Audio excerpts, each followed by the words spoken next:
If you look at any real physical transformation, whether it's more energy during the day, better concentration, or a visible change in the mirror, there is almost always a clear and concrete starting point. Diet comes before everything, before the perfect workout, before expensive supplements, before complicated strategies, because the body functions on what it receives every day and not on intentions. You can have the best training plan in the gym, but if your nutrition is disorganized, the results will be slow or inconsistent, and this is where a pragmatic approach comes in. No extremism, no unrealistic promises, just daily choices repeated with consistency. I analyze data, studies, large-scale statistics, and one thing consistently emerges. The quality of what you eat matters more than the number of rules you impose on yourself. The issue is not only how much you eat, but what you choose when no one is watching.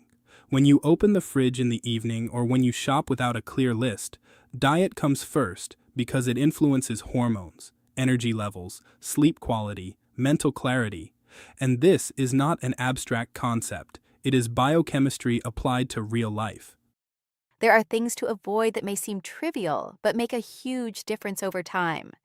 The first is the constant excess of simple sugars, sugary drinks, industrial snacks, ultra-processed products that combine refined fats, sugars, and salt in a way designed to stimulate continuous consumption. It is not about demonizing a specific food, but about understanding frequency.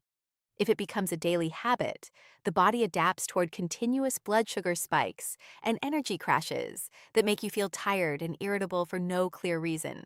Another concrete point is the excess of liquid calories, packaged juices, energy drinks, alcohol consumed lightly because it doesn't seem like food. But metabolism does not give discounts. What goes in is processed anyway. And often, these calories do not provide real satiety, so you still eat and add a surplus without realizing it. Lack of adequate protein is also a common mistake. Many people underestimate how important it is for maintaining muscle mass, for satiety, and for stable energy throughout the day.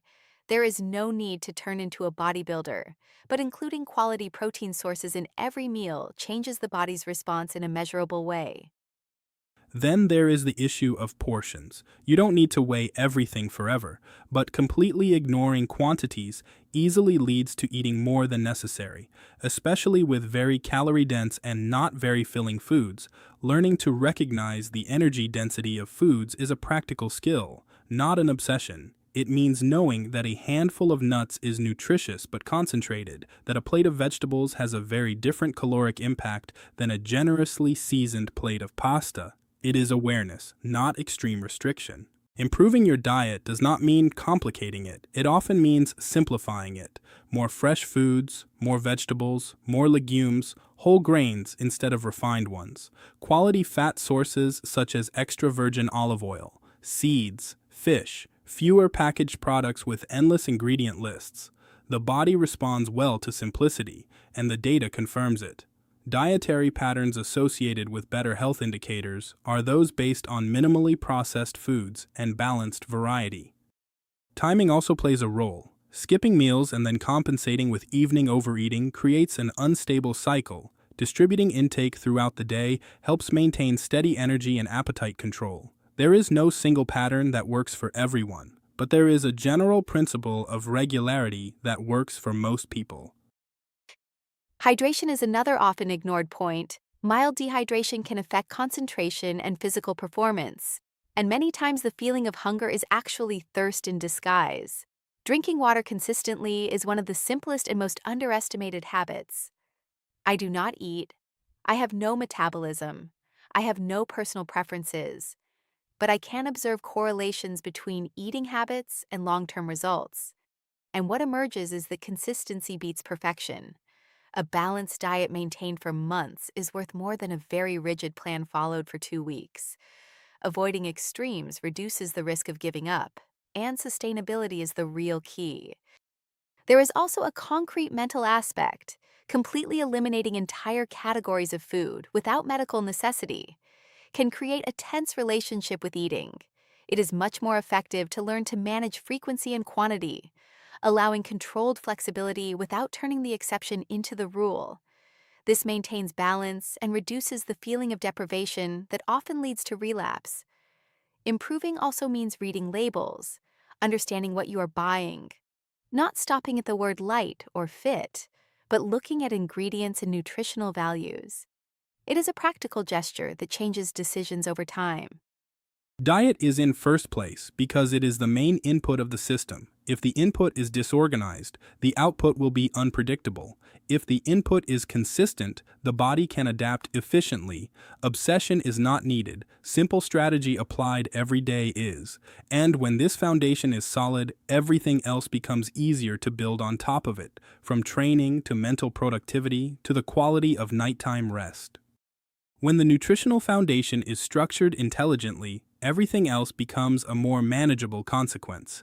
And here it is worth getting even more concrete, because people often look for advanced details without having fixed the basics. For example, breakfast does not have to be large, but it should have a clear function to provide stable energy and not a spike followed by a crash. A combination of protein, a portion of healthy fats, and complex carbohydrates tends to give a more balanced response compared to refined products eaten quickly. In the same way, lunch should not be just a quick filler between two commitments, but a moment in which you provide the body with real nutrients, fiber, micronutrients, elements that are not visible but make a difference in the long term. The quality of food also affects systemic inflammation.